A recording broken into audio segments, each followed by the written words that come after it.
A pesquisa, ela tem como outros tipos de conhecimento, ela tem a intenção de desvendar o mundo. O que eu quero entender é como se dá este maravilhoso processo de ensinar e aprender, né, de socializar normas, padrões e valores, que é o educar. Fazer pesquisa é uma forma de você impulsionar o teu trabalho docente. É um trabalho de redescoberta, redimensionamento. É um caminho onde você percebe a voz do outro, que você sente, e você vê mais do que tudo. Você tira aquela perspectiva de que o outro é inferior ou é diferente.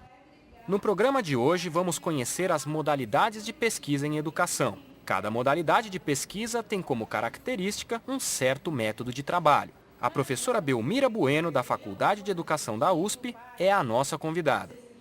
Há uma metodologia na área de ciências humanas e, em particular, na área de educação, denominada genericamente de qualitativa, mas que no âmbito da qual há diversas modalidades, né, que elas permitem que o pesquisador vá desenhando o seu percurso de pesquisa à medida que as questões vão aparecendo com mais clareza e redirecionando a indagação inicial.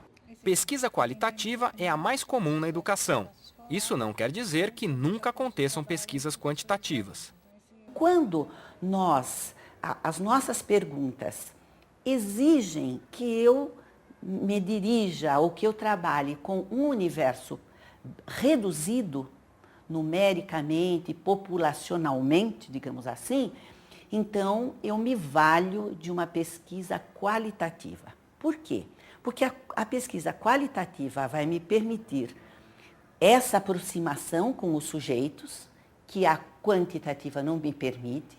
Eu vou trabalhar com os dados brutos, oriundos ou das provas, ou de questionários de larga escala.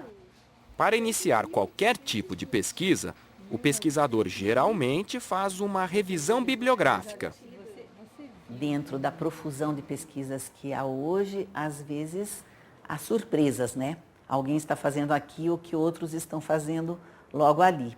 Por isso que a pesquisa bibliográfica, né, sobre a produção de pesquisas já feitas é fundamental. Mas a pesquisa bibliográfica pode ser uma modalidade em si. Neste caso, ela tem características que a difere das demais. Uma coisa é você trabalhar com livros, outra coisa é você pesquisar pessoas. Definir o corpus com o qual vai se trabalhar, quer dizer, com que teses, de onde, de que bibliotecas, de que universidade, de que período. Por exemplo, estudar as obras e analisar as obras de um determinado autor, não é? Que deixou, não é, uma grande coleção de trabalhos e que poucos se debruçaram sobre o seu pensamento e sua obra. Meu nome é André Luiz Paulino, eu sou historiador de formação, fiz a minha pós-graduação na Universidade de São Paulo, onde eu defendi o doutorado em 2007, na área de História da Educação. Meu objeto de pesquisa no doutorado foi a história da administração da educação nas reformas do ensino no Distrito Federal, então Rio de Janeiro, nas décadas de 20 e 30. O interesse surgiu num trabalho realizado ainda na iniciação científica no Instituto de Estudos Brasileiros da USP, quando eu tive a oportunidade de trabalhar no arquivo do Fernando de Azevedo. Fernando de Azevedo você já conhece, da disciplina História da Educação. Educadores e intelectuais de renome, liderados por Fernando de Azevedo, Lourenço Filho... Trabalhando na organização desse arquivo, foi surgindo interesse pelas reformas do ensino na capital federal, naquele momento histórico. A intenção foi, a partir do arquivo do Fernando de Azevedo, recuar 4 anos na administração do Carneiro Leão e avançar outros 4 anos na administração do Anísio Teixeira. Depois dos recortes, etc., a opção foi centrar fogo na história da administração. E aí, Uma possível contribuição do trabalho é mostrar que autores que normalmente se apresentaram juntos por estratégias políticas e que mais tarde a historiografia considerou como parceiros de luta, parceiros de reivindicações por uma educação melhor, etc. e tal, na verdade tem mais dissemelhanças do que semelhanças. Mas como começar na prática uma pesquisa bibliográfica? Você começa primeiro com as referências básicas da área, então são os grandes clássicos. Esses grandes clássicos te remetem a outras referências e aí hoje com a tecnologia, a facilidade dos arquivos eletrônicos, a gente também procura os catálogos da biblioteca para fazer esse levantamento online. E de repente, avançar pode significar retroceder um pouco. Então você vai com um objeto, você vai com uma perspectiva, você vai com uma metodologia definida. Quando você toma contato com a bibliografia, acho que tudo isso desmorona um pouco. Então você é obrigado, durante a leitura, a pesquisa, a refazer todo o edifício. Por quê?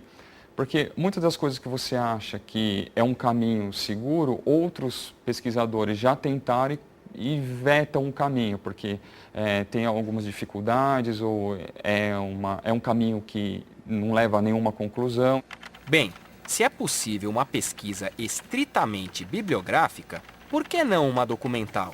A professora Marília Tozoni Reis, no seu livro Metodologia de Pesquisa Científica, define: a pesquisa documental tem como principal característica o fato de que a fonte dos dados, o campo onde se procederá à coleta dos dados, é um documento histórico, institucional, associativo, oficial.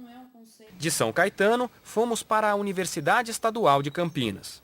Meu nome é José Claudinei Lombardi, minha formação foi bastante ampla, fiz filosofia primeiro, depois fiz ciências sociais. Meu mestrado foi na USP, o doutorado em filosofia e história da educação aqui na Unicamp e recentemente fiz a livre docência na filosofia e história da educação também. O professor Lombardi é um especialista em pesquisas bibliográficas e documentais. Sim, há diferença entre as duas. A principal é o tipo de fonte. Na minha trajetória, eu fiz os dois tipos de pesquisa e muitas vezes, em algumas delas, elas se cruzam, né? Elas se intercambiam. As fontes primárias são aquelas produzidas pelas pessoas que viveram os fatos, os fenômenos, os eventos, né? As pesquisas líticas, arqueológicas e mesmo a parte da pesquisa documental, ela é deste tipo. Né? As fontes secundárias, aqueles que pesquisam essas fontes e escrevem sobre os temas que elas propiciam. Em seu trabalho sobre os índios Xavante, o caminho foi principalmente documental. O principal foco da pesquisa foram as fontes documentais. Foi através dos documentos de época que me foi possível entender como é que se dava a política indigenista que se referia ao grupo tribal, aos diversos documentos de época que pareciam indicar, referir-se aos Xavantes, que vão falando da localização destes índios e caracterizando como índios bravios, etc., etc. E aí eu vou atrás da documentação cujos indicativos eram que se referiam aos Xavantes ou que dê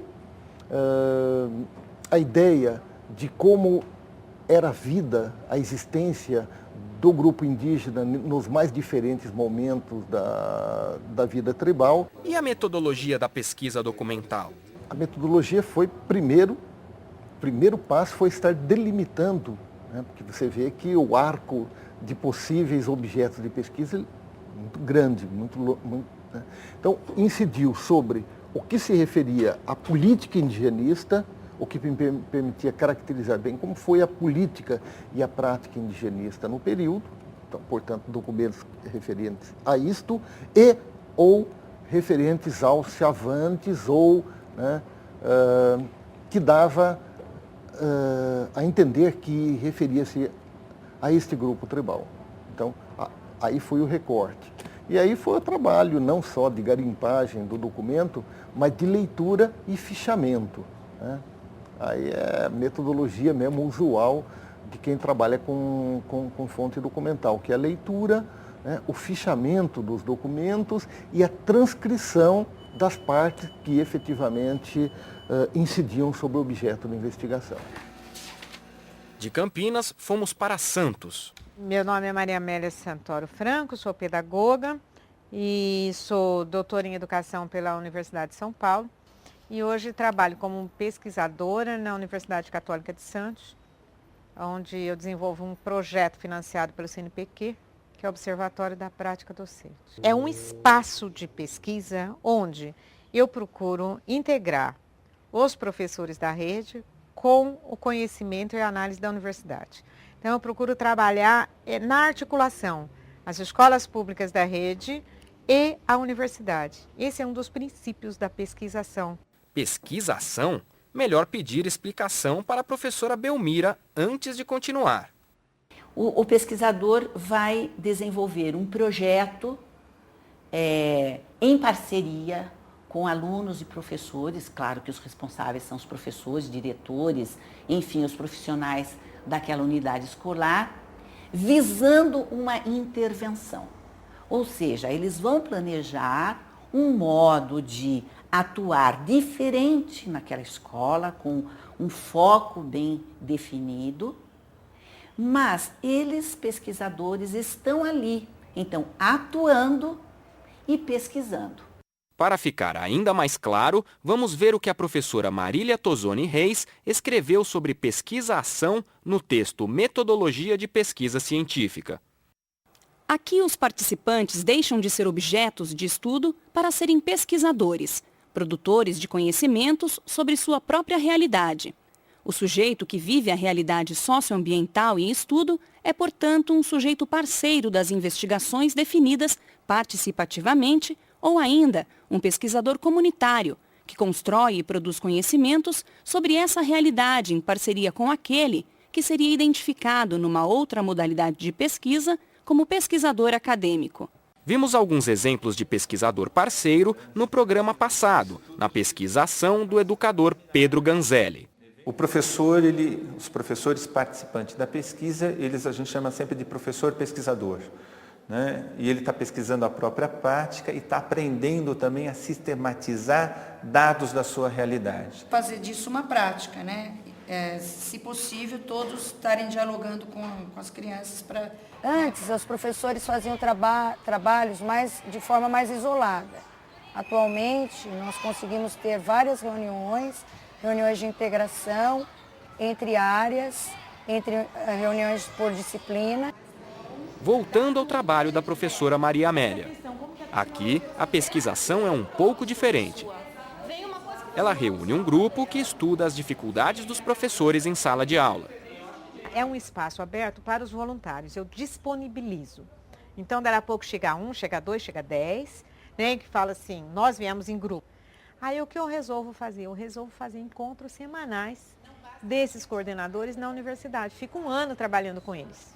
A outra coisa que a gente faz são os grupos de encontro, né? Os grupos focais, os grupos de encontro, onde as pessoas trocam entre si essas necessidades, essas carências, falam das dificuldades de estar na escola e tudo mais, né? E então, esses grupos de encontro, eles têm assim uma finalidade. A gente tem discutido muito como é complexa a prática docente. Saímos de Santos e voltamos para São Paulo. Meu nome é Denise Trento Ribeiro de Souza, né? Eu sou professora aqui da Faculdade de Educação desde 89. Eu fiz psicologia no Instituto de Psicologia aqui da USP. Mestrado em psicologia escolar também no Instituto de Psicologia. E no doutorado eu resolvi fazer um doutorado no exterior e fui para a Inglaterra, fiz um doutorado na área de sociologia. Denise escolheu a pesquisa de campo como modalidade de investigação. Uma questão que eu tinha inicial, que era quem são os bons alunos? Né? Como se produz um bom aluno? Né? O que se sabe sobre eles? Foi com essas questões que eu fui em campo. Eu comecei em 2 escolas, depois com o volume de material eu tive que me concentrar em apenas uma. Né? E nessa escola eu comecei com os contatos com o diretor. Então eu comecei conversando com a direção e ele me indicou 2 professoras, porque o que eu pedi dele? Eu estou interessada em conhecer mais sobre os bons alunos, eu gostaria de acompanhar professores que tenham classes consideradas boas. E aí ele me indicou 2 professoras, né? Uma bem experiente, assim, uma professora aposentada, que lidava com uma classe que não era necessariamente uma classe boa, mas a professora era considerada muito boa. E uma outra classe que era da professora Cláudia, né? Que essa eu acompanhei mais. As 2 eu acompanhei um certo tempo, mas essa eu acompanhei mais, que era uma classe de ciclo básico considerada forte, né? Então, o meu percurso, vamos dizer assim, ele foi sendo construído a partir do que eu ia em campo. Então, como que é isso de observar, né? É você estar na escola e esses registros, eles são registros que algumas vezes você toma notas, você leva o seu caderninho de campo, né? Alguns momentos você toma nota ali, em outros momentos você simplesmente conversa e observa as pessoas e ao voltar para casa tem um procedimento que é o de você ampliar esse registro feito em campo, né? Neste caderninho de campo. Observação e entrevista. Planejamento participativo, análise de conteúdo e interpretação de texto. No próximo programa, você vai conhecer mais sobre as técnicas ou instrumentos que os pesquisadores utilizam para colher e analisar dados. Aqui na Univesp TV.